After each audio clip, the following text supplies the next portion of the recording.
आज डीएनए में सबसे पहले बात हिंदुस्तान में शुरू हुए बांग्लादेश और यूनुस के कट्टरपंथी इंपैक्ट की हम करने जा रहे हैं। आप मेरे पीछे जो तस्वीर आज देख रहे हैं, यह देश की सांस्कृतिक राजधानी कहे जाने वाले कोलकाता का कॉलेज है, योगेश चंद्र लॉ कॉलेज। इसी कॉलेज के छात्रों को ममता राज में जान से मारने की धमकियां दी जा रही हैं।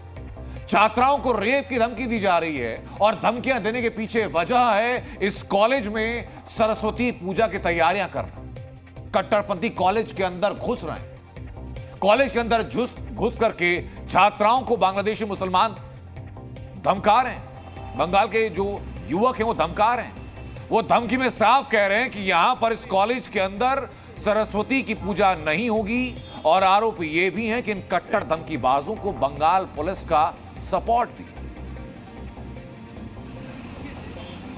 अब एक और तस्वीर में दिखाता हूं आपको। वो तस्वीरें आप देखेंगे तो भली भांति पहचान जाएंगे। तस्वीरें आपने पिछली दफा कब देखी थी, ये तस्वीरें जरा देखिए।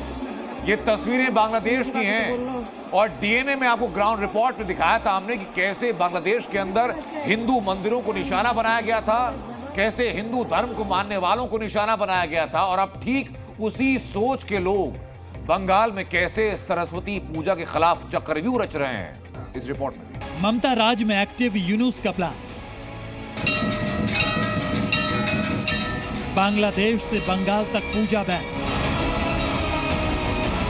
सरस्वती पूजा पर रेप की धमकी। सनातन पर आघात की ये दो तस्वीरें हैं। पहला बांग्लादेश में यूनुस राज में बांग्लादेशी हिंदुओं पर कट्टरपंथ के अत्याचार की है, तो दूसरी तस्वीर हिंदुस्तान में मौजूद बंगाल के उस हिस्से की है जहां लोकतंत्र तो मजबूत है लेकिन समाज के एक तबके की सोच यूनुस वाली हो चुकी है। पश्चिम बंगाल में दुर्गा पूजा और काली पूजा के बाद अब सरस्वती पूजा के पर्व की आस्था पर चोट पहुंचाने का संगीन मामला सामने आया है। लॉ कॉलेज की एक छात्रा ने ये आरोप लगाई है कि यहाँ पर लॉ कॉलेज की जब सरस्वती वंदना के लिए जब पंडाल बनाया जा रहा था उस समय बाहरी कुछ तत्व उनके ऊपर हमला किया और उनके साथ बदतमीजी की, उनके साथ बर्बरता की धमकी भी उन्हें दिया गया और उन्हें कहा गया कि वो सरस्वती पूजा यहाँ पर नहीं कर सकते हैं।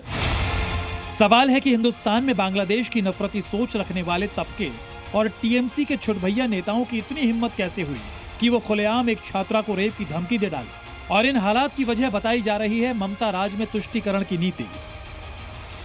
कंप्लेन में लिखा गया है कि बांग्लादेशी मुस्लिम ये दो शब्द इस्तेमाल किया गया। क्या आप ये विश्वास करते हैं या आपके नॉलेज में है ये बात? The picture I have, they are not the college student. जानकारी के मुताबिक पीड़ित छात्रा ने इस पूरी घटना की शिकायत पुलिस थाने में दर्ज कराई और वही हुआ जिसका अंदेशा था। पुलिस ने कोई कार्रवाई नहीं की। ममता की पुलिस ने शिकायत को दबाने की कोशिश की और आरोपियों पर हाथ डालने से बचती रही, लेकिन छात्रा ने हार नहीं मानी। छात्रा ने कोलकाता हाईकोर्ट का दरवाजा खटखटाया, जहां मामले की तुरंत सुनवाई हुई और कोर्ट ने पुलिस को फटकार लगाई। कोर्ट ने आदेश दिया कि ज्वाइंट कमिश्नर लेवल का एक अधिकारी पूरी सरस्वती पूजा की निगरानी करेगा। पूरे कार्यक्रम की वीडियोग्राफी होगी ताकि किसी भी तरह की गड़बड़ी होने पर उसे सामने लाया जा सके। पूरे आयोजन के दौरान 24 घंटे पुलिस की तैनाती रहेगी। सबसे चौंकाने वाली बात यह है कि छात्रा ने अपनी शिकायत में बांग्लादेशी मुस्लिम घुसपैठियों के हमले का आरोप लगाया था, जो ये इशारा कर रहा है कि बांग्लादेशी घुसपैठियों और बाहरी तत्वों को बंगाल में खुली छूट दी गई है। बंगाल में कोई भी यूनिवर्सिटी और कॉलेज में ये लोग सरस्वती पूजा करने नहीं देते हैं। और मैं आपको बता दूं 7 से 10 कंप्लेन ऑलरेडी कलकत्ता हाईकोर्ट में याचिका फाइल हो चुका है और दुर्गा पूजा से ये शुरू हुआ है। यहाँ कुछ भी पूजा करने से पहले परमिशन लेने के लिए कोर्ट में आना पड़ता है और स्थिति बहुत गंभीर हो चुका है। ममता बनर्जी पर हिंदू और सनातन परंपराओं से भेदभाव और उनके अपमान के आरोप लगते रहे हैं, लेकिन अब सवाल उठने लगे हैं कि पश्चिम बंगाल में हिंदू आस्थाओं पर बार बार हमला क्यों हो रहा है। क्या पश्चिम बंगाल में देवी आराधना रोकने की एक सुनियोजित साजिश रची जा रही है? सौमित सेनगुप्ता, कोलकाता, जी मीडिया।